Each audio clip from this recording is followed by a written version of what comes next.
Yes, vi har Marienlundskov. Som indledning, Marienlundskoven den er placeret i Kolding. Selve skoven den er sammenvokset af 3 skove, Marienlund, Bardodam og Koldingskov. Skoven blev anlagt i 1850'erne som udgangspunkt som en romantisk have, som der stadigvæk kan findes spor af i dag. Skoven indeholder en hellig kilde, sjældne planter, svampe, et rigt dyreliv, varieret vegetation af granskov og bøgeskov eller bøgetræer, overdrev og sumpe med aske og egetræ. Og nogle abiotiske og biotiske faktorer. Skoven den er placeret i Kolding og Danmark i selv, den ligger i et tempereret klima. Og så ligger skoven ud til Kolding Fjord. Jordbunden i skoven den er meget ler og kalkholdig, og så består den af en masse småsten, som er blevet slæbt med fra istiden.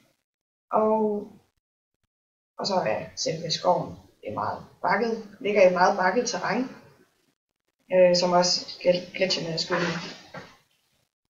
Skoven den er omgivet af Kolding, en stor by, og er derfor påvirket af menneskene direkte, både på grund af vores biler, altså fra CO2 af, det affald, vi efterlader i skoven, når vi besøger eller bruger den.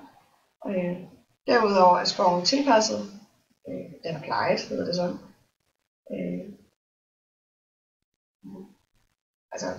Den er plejet ved, det vil sige, at den bliver beskåret, og der bliver lavet nye stier, og den bliver tilpasset også, så vi kan bruge den.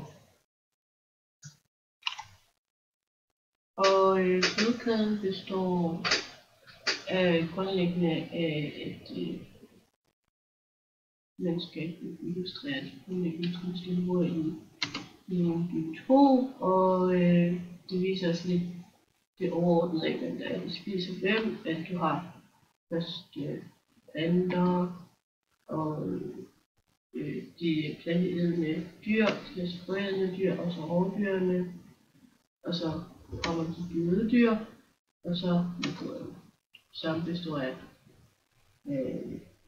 larver og insekter også. Og de enkelte dyregrupper kan man så indsætte i de tropiske niveauer, og helt nede på har vi nedbordene. Og dernæst kommer det tropiske niveau, som vil være primære produkter, som vil være planter. Og dernæst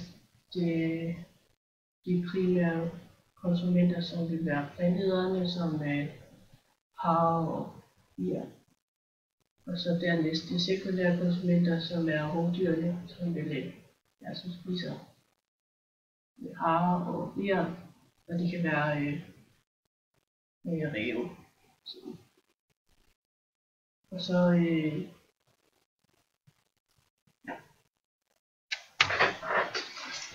Og så har vi så fødenettet, som så er præcis hvem der rent faktisk spiser hvem. Så der har vi jo så også nogen, som ikke lever i skoven hele tiden, som for eksempel kommer forbi skoven, hvor vi har tilflyttere, som for eksempel ulven er kommet til skoven nu. Så den går jo også lige pludselig ind i fødekæden og fødenettet og justerer dem. Vi har også os mennesker, som rent faktisk smider affald i skoven, kommer i skoven, jager i skoven. Det vil sige, at vi også er en del af fødenettet og fjerner nogle dyr især. Vi går også ind og fjerner planter og ved plejen. Og så er vi rent faktisk også med til at ødelægge noget af skoven og lade det nedbryde. Men også især alt i skoven bliver jo også nedbrudt. Derfor nedbryderne er en del af fødekæden også. Fødenettet, undskyld. Og vi har en masse små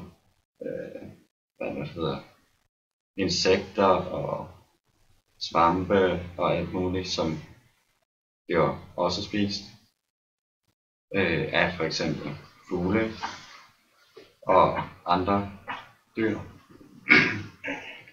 Og så har vi de dyr, der så bliver spist af rovæderne, som kødæderne, som især ræven og grævlingen og ulven. Og så har vi også rovfugle, som spiser de mindre fugle og spiser også dyr som en hare eller en mus. Så der på den måde går fødenettet meget igen. Og hele økosystemet bliver jo så påvirket af alle de faktorer, vi nu har sat igennem hele PowerPoint. Så vi starter jo med de abiotiske faktorer, der rent faktisk gør gældende for, hvilke biotiske faktorer, som kan være i hele økosystemet. Og så er det jo så også betydningen med, hvad vi som mennesker gør ved skoven, da den både er tæt på en by, og hvad selve dyr og planter gør imellem hinanden.